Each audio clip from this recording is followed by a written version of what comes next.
Today, we're going to be looking at oil pastels, and we're going to be learning a few of the techniques that you see here. We're going to be creating an apple that uses these techniques, and we're going to explore all the different uses of oil pastels. Here's a few different projects that I've created in the past using oil pastels, and we're going to create an oil pastel project of our own very soon. We're going to look at how to clean off our oil pastels and how to blend them, and how to use smudging techniques as well as a scraping technique where we scrape off some of the oil pastels. Before we get started, I want to show you how to clean an oil pastel. You simply just rub it onto a scrap piece of paper like you see here in this video to clean it off. What we're going to be doing is creating several different squares onto a piece of paper and learning several different techniques. So if you'll go ahead and create squares using either a ruler or a square stencil that you have, we're going to create some of these techniques. To start off, you see here that I'm scrubbing down a color. This color is blue, but yours doesn't have to be blue. In oil pastels, it is a rule of thumb to use colors that mix well together. It's just like paint.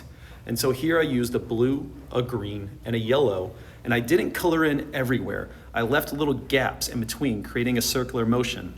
The reason I did that is because I'm gonna go back over the green with this yellow, and then in those slots where the paper is, it's going to grab more oil pastel and help me blend it in on one another.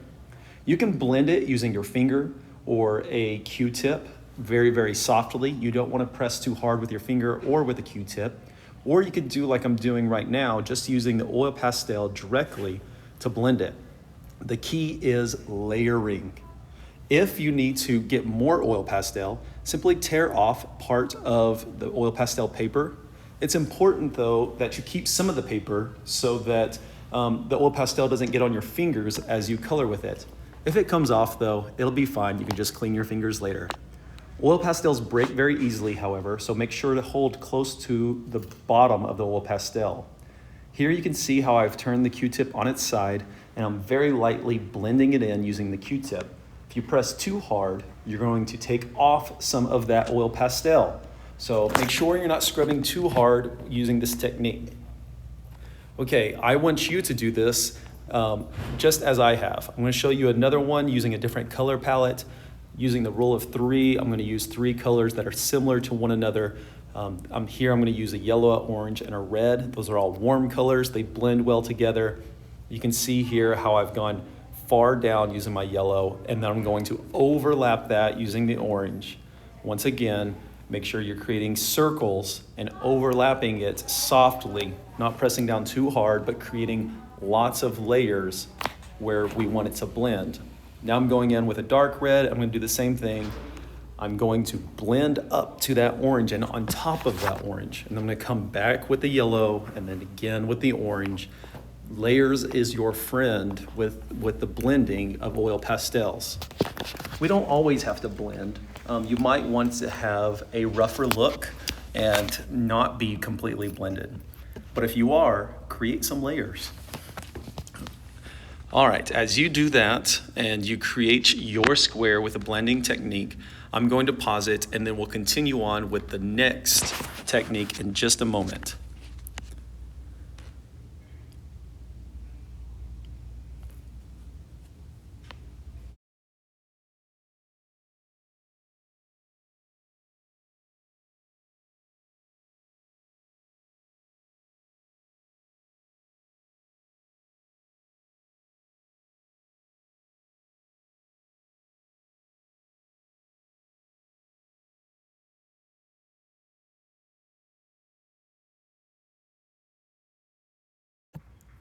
The next technique that we're going to learn is how to create an apple or a sphere. It doesn't necessarily have to be an apple, but I'm going to create a circle.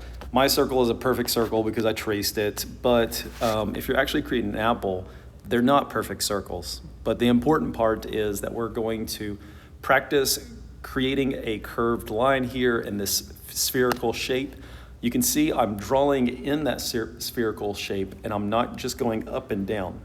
It's important to have a reference photo or something in front of you because we are going to start laying in the highlights and the warm colors directly from the beginning.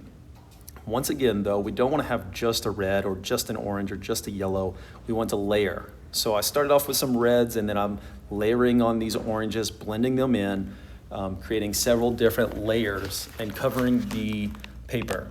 Now, be careful not to put red down everywhere and then orange down everywhere and then yellow down everywhere. You just want to put it in certain spots. That way you have a nice variety of color in different spots. You can see here I'm putting in blue on top of this to make that dark red. Be very careful where you're putting that though, because it's going to be hard to fix that if it's in a spot where you don't like it. And it's going to be a strong contrast. We don't want it everywhere. Here you can see that I'm blending in some more red on top of that orange and that yellow. And I'm going to come in and create a shadow where one side of the apple has a highlight and the other side is slightly darker. So I'm adding that blue where that red is. I'm going to come back in with red on top of that to create that darker red shadow effect. I'm going to go ahead and create a ground with a dark blue for the shadow, as you see here. I'm going to go straight up to the tape on this because I also want to show off how you can tape off a section, and you can create the oil pastel right to that tape, and that'll create a nice straight line. Now that I'm noticing that I want to have my highlight here, I'm not going to add the orange there. Instead, I'm just going to add a little bit of red, but not a lot of red. And then I'm going to come back and add some pinks for that highlight in just a moment. I want to have some darker sections around my lighter sections. These are somewhat random, but also looking at a reference would help. I want to create some darker sections throughout the apple, once again, not everywhere. If you lay down yellow, orange, red, and blue everywhere, it's just going to look like a mucked up mess of browns and dark, nasty colors. And so be careful not to put too many colors in one spot. Although layering is our friend, layering of several different colors doesn't always turn out well. Here I am going with the pinks to add some of that highlight. And I will pause it here in just a second so that you can create all of these things here, and I'll probably even replay this section so that you can rewatch it. I'm gonna go in with this very, very light pink for the background, and I'm picking up some of that blue on the pastel there. I probably need to clean off my pastel as I accidentally hit the red here in a moment, right here. And that leaves some red streaks in the background, but I wind up just leaving it. It's just practice. We're not trying to create a perfect piece, and I don't think it looks that bad, so I leave it. Also, I come in maybe a little too heavy with the blue here since it's not the shadow side. You create your piece how you think you see the apple.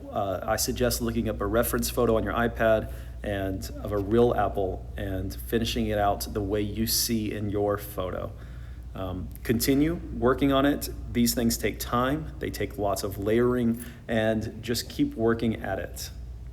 Okay, I'm going to let this video finish out. You work on yours. I'll pause it, and then we'll go to the next step in just a moment.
Okay, I'm wanting to show you a few more techniques, and one of the things I want to do is just have some color laid down. You see here where I've already colored this blue square. Just lay down some solid color onto a background, and then we're gonna draw something on top. I choose flames, yours could be a tree or something, but make sure that it is going to change in colors.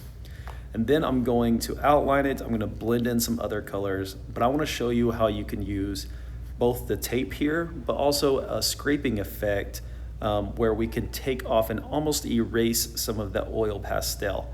You can see here how I can scrape off sections of the oil pastel and it'll go back to almost to where the paper is. There's no true erasing oil pastels, so be very careful with it, but we can scrape off most of it and then layer another color on top of that, which will help us hide our mistakes if you are wanting to erase a section. You can see here I'm blending this out and I'm about to get to the erasing section where I use a palette knife to erase parts of this. So let's take a look at that.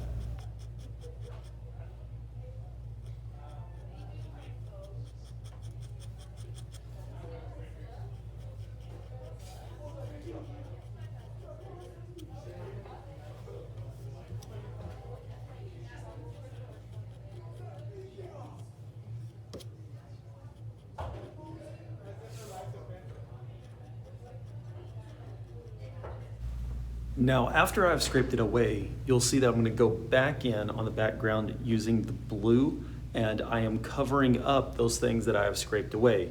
Notice that I'm using a scrap piece of paper to rest my hand on to be able to lay my hand down and not smear the oil pastels that are off to the side. Make sure to use this technique. Always use this technique whenever you're creating your final piece. You don't want to smear everything that is off to the side of your paper where you're not working and you're not paying attention. So lay down that scrap piece of paper to save it. Then over here to the side, I'm just gonna real quickly show you that you don't always have to blend it. You can leave just several pointillism style dots everywhere, color next to color. So just making orange dots next to those red dots, and that can lighten up the color. It tricks the brain slightly. Now the next effect I want to show you is we're actually going to color over one of our blending techniques that we've already done using a darker color of the opposite temperature. So the orange and yellow was a warm temperature. I'm gonna go over it with a blue, which turns a little bit green, but it looks pretty good overall. And I'm going to create a scratching technique. And when I scratch it like this is called sgraffito. Sgraffito is when you're making mark making by taking away that top layer and revealing the bottom layer. So when you're erasing using this technique, using the palette knife, it's not really sgraffito, but making intentional lines and mark making is the sgraffito technique. And you can see I've already done this a couple of times with that sphere that's off to the side. I've put some black down on top of that orange, and then I created that sphere. Now I'm creating some clouds. I'm gonna go in and create some bushes here, and I'm gonna use the sgraffito effect to add some emphasis and some details into it. You can use this in many different ways, get creative with it. You don't have to make yours look like mine. This is just a simple practice. Don't put too much thought into it either though. You're gonna notice that I use a sgraffito effect also on my apple piece. I'm going to scrape away, but then I'm also just going to turn my palette knife on its side and add some pressure as well to add some different mark making. Okay, once you give that a try and finish up that square, we'll move on to the next couple techniques. This next technique isn't necessarily a technique as much as it is a warning. You can use this as a technique, creating lines and adding pressure onto the drawing, but as you're sketching something out and you're drawing something out, you really want to make sure that you have all of the details fleshed out.